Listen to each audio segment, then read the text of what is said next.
2009 সালের কথা। সে বছরও 25 মে দেশজুড়ে তাণ্ডবলীলা দেখিয়েছিল ঘূর্ণিঝড় আইলা। এবছর আবার নতুন ঘূর্ণিঝড়ের ভয়াল রূপ দেখতে যাচ্ছে বাংলাদেশ সহ পার্শ্ববর্তী দেশ ভারত। জানা গেছে, দেশের উপকূলীয় অঞ্চলে প্রবল গতিতে ধেয়ে আসছে ঘূর্ণিঝড় রেমাল। বঙ্গোপসাগরে সৃষ্ট গভীর নিম্নচাপটি ঘূর্ণিঝড় রেমালে পরিণত হয়েছে। এটি আরও শক্তি বৃদ্ধি করে 26 মে রবিবার আরও বিশালাকার ঘূর্ণিঝড়ে পরিণত হবে বলে আশঙ্কা করা হচ্ছে। এরপর একই দিন মধ্যরাতে পশ্চিমবঙ্গ ও বাংলাদেশ উপকূলের সমুদ্র তীরবর্তী এবং আশপাশের অঞ্চলে আঘাত হানতে শুরু করতে পারে রেমাল। 25 মে শনিবার সন্ধ্যা পর্যন্ত চট্টগ্রাম, কক্সবাজার, মোংলা ও পায়রা সমুদ্র বন্দরকে 7 নম্বর বিপদ সংকেত দেখানোর পাশাপাশি উত্তর বঙ্গোপসাগর ও গভীর সাগরে অবস্থানরত মাছ ধরার নৌকা ও ট্রলারকে অতি দ্রুত নিরাপদ আশ্রয়ে যেতে বলেছে আবহাওয়া অধিদপ্তর। এমনকি ঘূর্ণিঝড় রেমালের ক্ষয়ক্ষতি এড়াতে দেশের পায়রা ও মোংলা সমুদ্র বন্দরকে 10 নম্বর মহা বিপদ সংকেত দেখিয়ে যেতে বলা হয়েছে। একই সঙ্গে চট্টগ্রাম ও কক্সবাজার সমুদ্র বন্দরে 9 নম্বর মহা বিপদ সংকেত দেখিয়ে যেতে বলেছে আবহাওয়া অধিদপ্তর।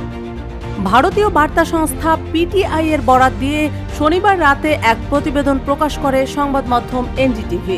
প্রতিবেদনে বলা হয়েছে, বঙ্গোপসাগরের উপর থাকা গভীর নিম্নচাপটি শনিবার রাতে শক্তি বৃদ্ধি করে পরিণত হয়েছে ঘূর্ণিঝড়ে।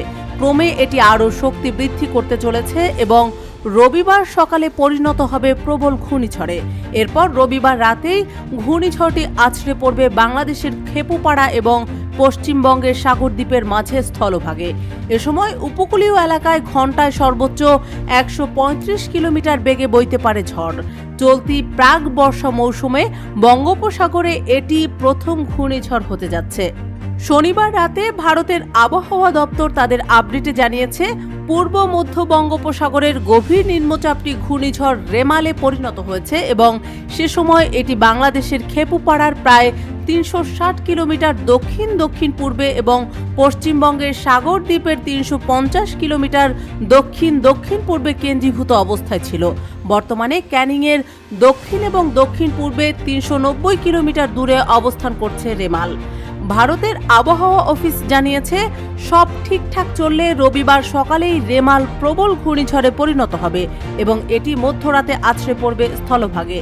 তখন তার গতি থাকবে ঘন্টায় 110 থেকে 120 কিলোমিটার। সাময়িকভাবে বাতাসের গতি বৃদ্ধি পেয়ে ঘন্টায় হতে পারে 135 কিলোমিটার। আছড়ে পড়বে ভারতের পশ্চিমবঙ্গের সাগরদ্বীপ এবং বাংলাদেশের খেপুপাড়ার মাঝে। এদিকে রেমালের প্রভাবে পশ্চিমবঙ্গের দক্ষিণাঞ্চলীয় সব জেলাতেই বৃষ্টির পূর্বাভাস রয়েছে। রবিবার কলকাতা, হাওড়া, হুগলি, দক্ষিণ এবং উত্তর 24 পরগনা, পূর্ব মেদিনীপুরে লাল সতর্কতা জারি করা হয়েছে। কলকাতা সহ এই 6 জেলাতেই অতি ভারী বৃষ্টির সম্ভাবনা রয়েছে। এছাড়া পশ্চিম মেদিনীপুর, পূর্ব বর্ধমান, নদিয়া জারি রয়েছে কমলা সতর্কতা। সেখানে ভারী থেকে অতি ভারী বৃষ্টি হতে পারে। সঙ্গে ঘন্টায় 34 থেকে 45 কিলোমিটার গতিতে ঝড় বইতে পারে। দক্ষিণের বাকি জেলায় হতে পারে ভারী বৃষ্টি। সেখানে জারি রয়েছে হলুদ সতর্কতা।